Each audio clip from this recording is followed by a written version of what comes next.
Tonight, with Omicron cases rising rapidly, health officials in the province are pushing the government to take more action now. We need to massively boost our third dose rollout. Those 50 and over can get their booster shots starting today, but calls are growing louder to expand that to all adults quickly, with Omicron on track to becoming the dominant strain in just days. Plus, we're trying really hard to keep everybody employed and to make a living.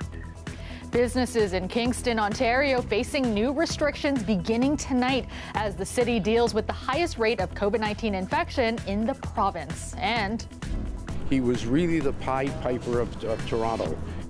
Family and friends remember Mel Lassman as the former Toronto mayor and bad boy businessman is laid to rest. Good evening, I'm Kelda Yoon.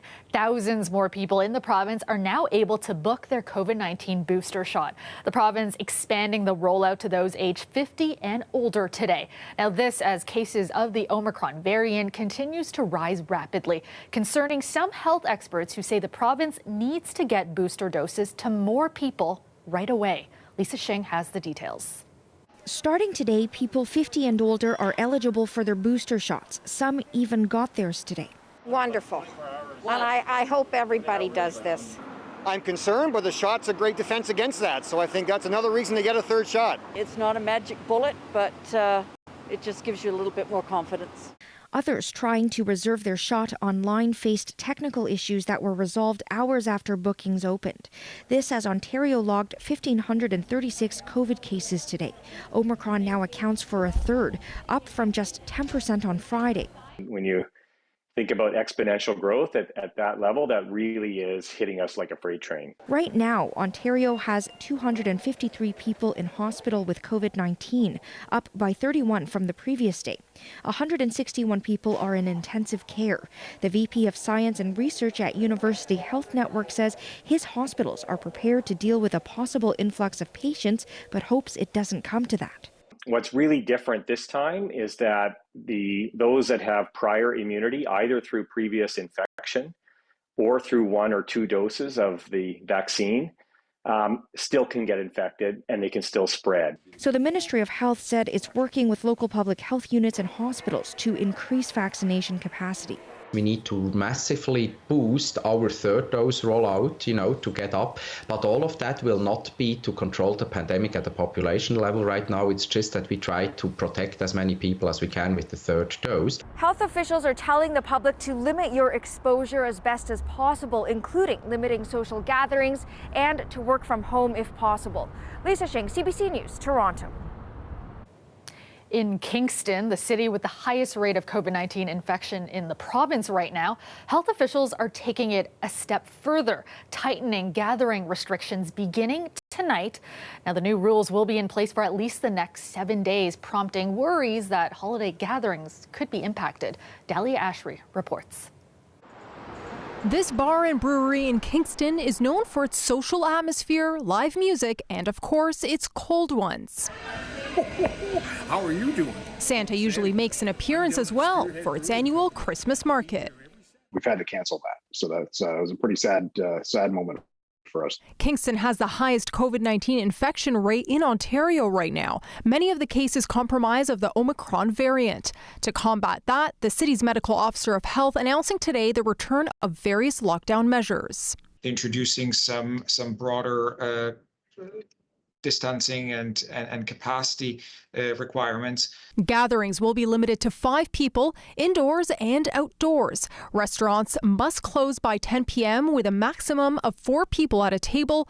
Alcohol can only be served until 9, and live music is not permitted. Josh Hayter is the president of the brewery. He says this time of the year is when business is booming. We're worried about how it's going to impact our business and that of our licensees, the bars and restaurants. We're trying really hard to keep everybody employed and to make a living. Meanwhile, Queen's University has announced it is canceling the remainder of all in-person exams. 5 of the school's residence halls are currently dealing with COVID-19 outbreaks. Many of those cases are linked to the Omicron variant. By this time next week, there's no question Omicron will be the dominant variant. Some Torontonians concerned the new restrictions could soon make their way here as well. I just don't know how much more we can deal with it, especially after kind of the restrictions get lifted, you kind of get your beliefs up. But infectious diseases specialist Isaac Bogosh says there's no need to panic. It's not to say that, Christmas is canceled. I think that's ridiculous. Even so, he says people need to be mindful of large gatherings this holiday. We do have layers of protection that we can use: vaccination, rapid testing, ventilation, masking in indoor settings to help create a safer indoor space. It's unclear if other municipalities in the province will follow Kingston's lead in implementing stricter restrictions in the weeks to come. I contacted Toronto Public Health, and they would only say they are continuing to encourage people to get vaccinated and to take safer precautions. Dahlia Ashry, CBC News, Toronto. Meanwhile, the threat of Omicron also means thousands of city and provincial workers will not be returning to the office in a few weeks as previously scheduled. Chris Glover explains. In 3 weeks, on January 4th, this was supposed to be the scene at City of Toronto buildings. All remote office staff had orders to return for in-person work at least 3 days a week.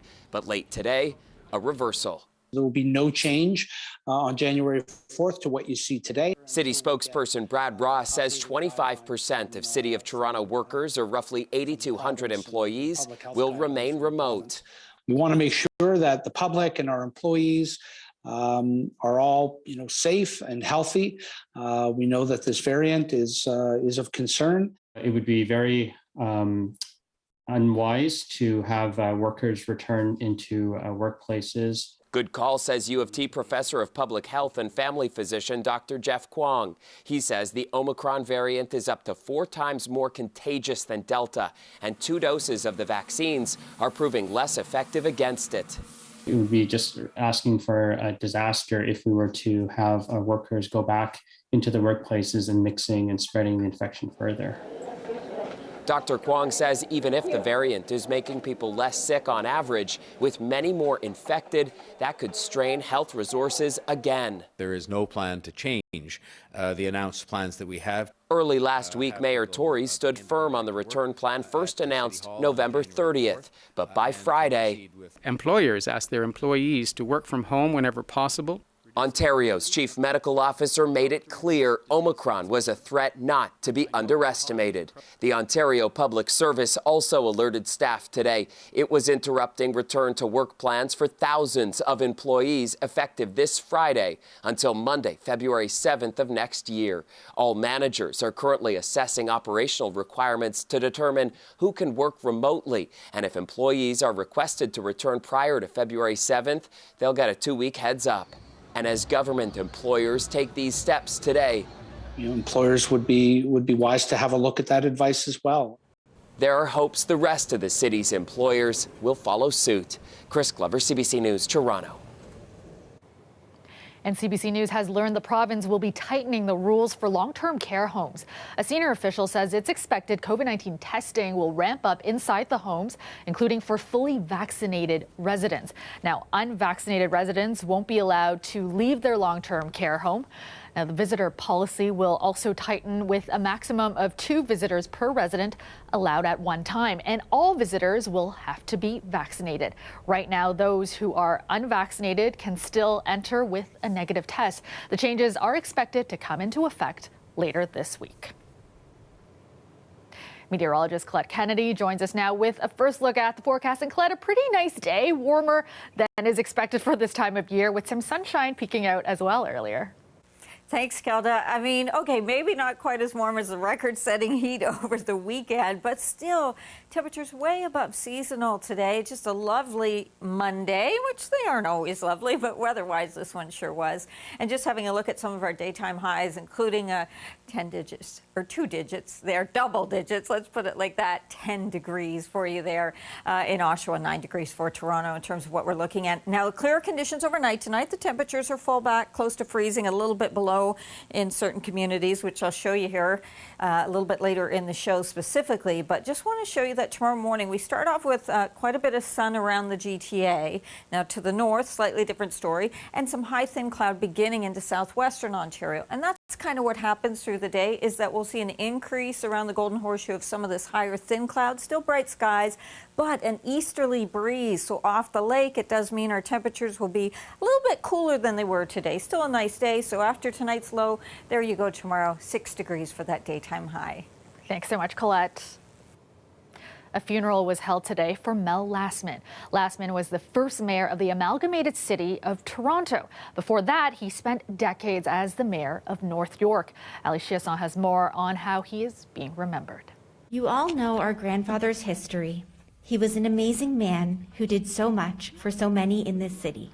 Mel Lassman lived a life of public service, having been elected 10 times in North York before amalgamation, and then twice as mayor of Toronto. But to his family, he was so much more. He was also the grandfather that told us silly stories in bed until we were crying with laughter. His son Blaine, the one from Bad Boy, who's better? Nobody! Kept his composure, memorializing his father, partner, and best friend. When I reopened Bad Boy, I opened up a new relationship with my dad that I didn't know existed. He worked with me, gave me hell many times, and the odd time compliments. Just making it to the end of his speech.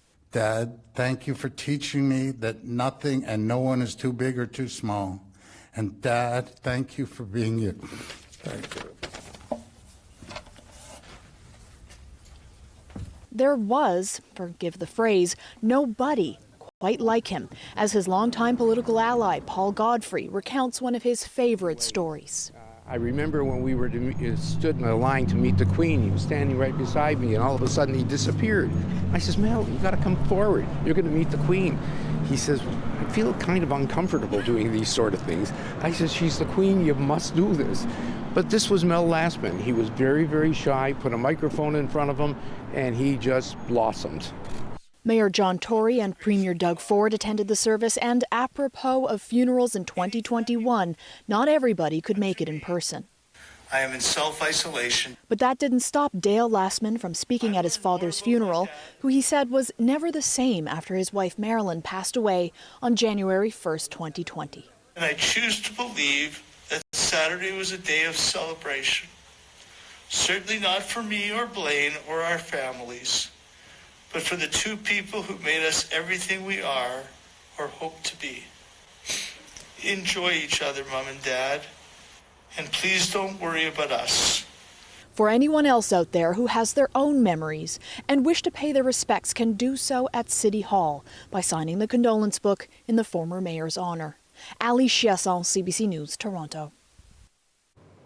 The homicide unit has taken over the investigation into an early morning shooting in Scarborough. The police were called to Crave Banquet and Event Center near Nugget Avenue and McCowan Road just before 4 a.m. Officers say a man was shot inside the building. He was transported to hospital with life-threatening injuries and later pronounced dead. Now, police haven't released any suspect information yet.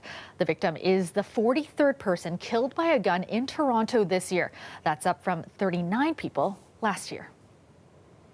And we're learning more details about a hit and run in Scarborough that killed an elderly man on Sunday. Officers responded to a collision just after 7:30 last night. An 82-year-old man was crossing Shepherd Avenue East near Kennedy Road when he was struck by an SUV. Police are looking for a silver 2021 Hyundai Santa Fe with the license plate CRVR 105. The vehicle will have extensive damage to the front grille and hood. Anyone with information or dashcam video is asked to contact police. This was the second fatal hit and run involving a pedestrian in Scarborough this weekend. Another witness testified today at the trial of the man accused of killing 2 people on Queen Street West back in 2018. The brazen shooting killed the Toronto rapper known as Smoke Dogg and hip-hop brand manager Ernest Madekwe. The third victim in the shooting, who survived, took the stand today. Talia Ricci reports. Michelle Weir was a bystander in the shooting. She was attending a Canada Day weekend party at Cube nightclub. This surveillance footage was played in court last week. Today, the prosecution called Weir as a witness. She told the court she was sitting on a bench close to the club talking with 2 of her friends when they heard multiple gunshots and ran for safety. Weir recalls trying to get into the doors of a nearby store on Queen Street, but she said she was fighting to get inside at the same time as another man seeking safety. He kind of pinned me behind the second door. At that point, that's when I got shot, she told the court. I felt the blood coming down my leg, but I wanted to get to a safe place first before I did anything. She said employees at the store helped her call 911 and she was taken to hospital. Abdul Qadir Hendul has pleaded not guilty to 2 counts of first-degree murder as well as charges of aggravated assault. Javante Smart, who is also known as Toronto rapper Smoke Dogg, and Ernest Madekwe, a brand manager for a hip-hop collective known as Prime, were both shot and killed the night of June 30th, 2018. The video played in court also showed a man dressed in white, who a detective identified as Handul, running into the middle of Queen Street, where he dropped a black object, picked it up, and chased Smart and Madekwe, at one point raising his arm and appearing to point the black object. Smart is then seen falling to the ground right in the middle of the westbound lanes of Queen Street. That's when the man dressed in white and the other 2 people he was with flee east on Queen. Police are still searching for another suspect. During a brief cross-examination, the defense asked Weir whether she saw any altercations that evening. She said she didn't, and she also said she didn't see anybody with a gun. The judge reminded the jury today it has yet to be proven in court who shot Weir. Court resumes tomorrow. Talia Ricci, CBC News, Toronto. Welcome back. Dozens of Ontario buyers who've invested in pre-construction homes say they're now facing the same hurdle. Some developers are canceling sales agreements, then asking them for more money to keep their units. CBC Toronto recently brought you the story of how it's impacting buyers at a Barrie development. Well, since then, we've heard it's also a problem elsewhere. Samantha Beattie has this story. The dream of a sleek townhouse with a view of Georgian Bay. I'm very disappointed. Sajid Qureshi was sold and in November 2020 entered a sales agreement with the developer DiCenzo Homes to buy a unit for $500,000. As we saw the pricing of the housing market exploding and we were looking at Collingwood as a potential place, we thought it was time to actually lock it in. Last June, DiCenzo Homes suddenly canceled their agreement and returned his $50,000 deposit.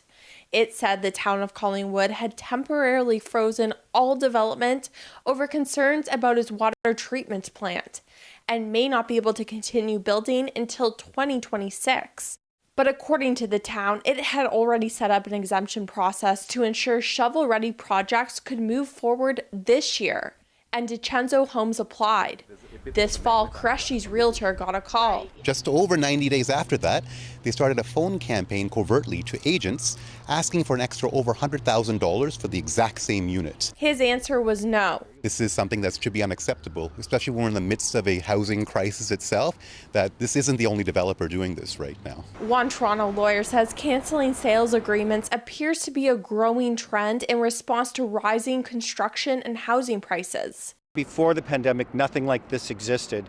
There'd be no developer who would ever think to go to their customer and say, we need more money. He says developers are usually within their rights, but there should be more consumer protections.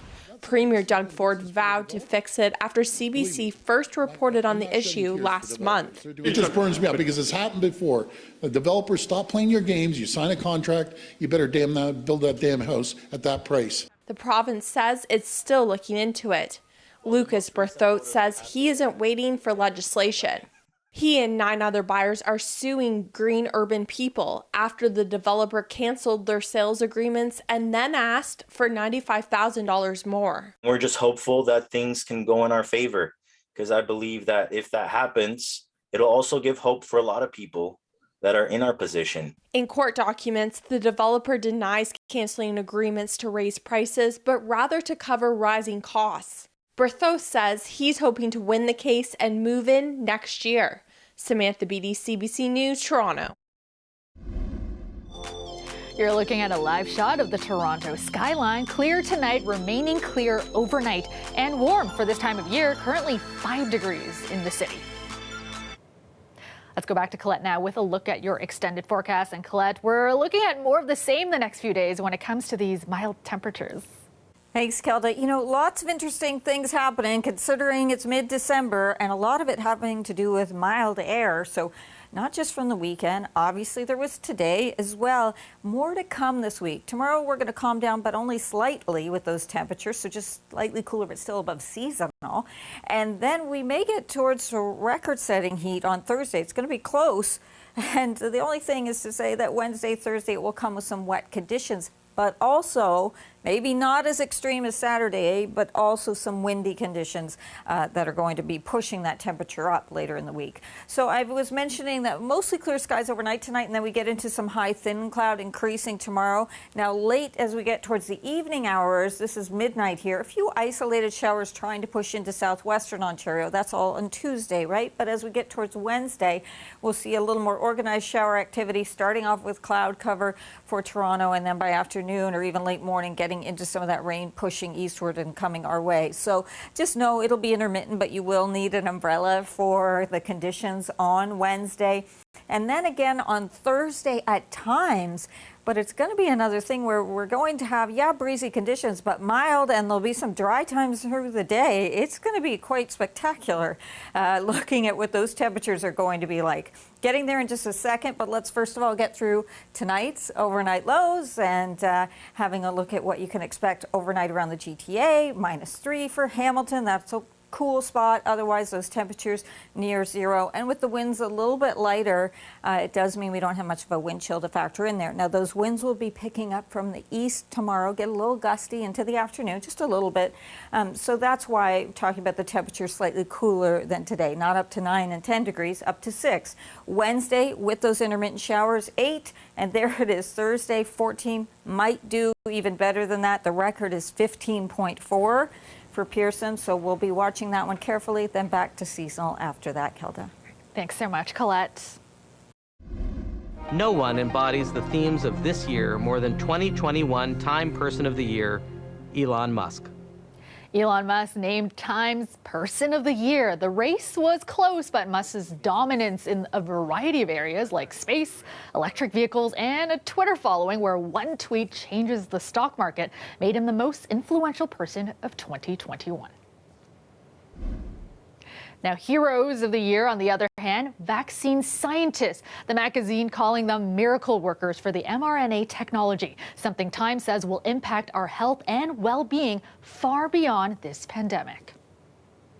And that is our show for you tonight. Thank you so much for watching. Dwight Drummond has your next local newscast tomorrow at 6. I will see you back here tomorrow night at 11. Have a great night, everyone.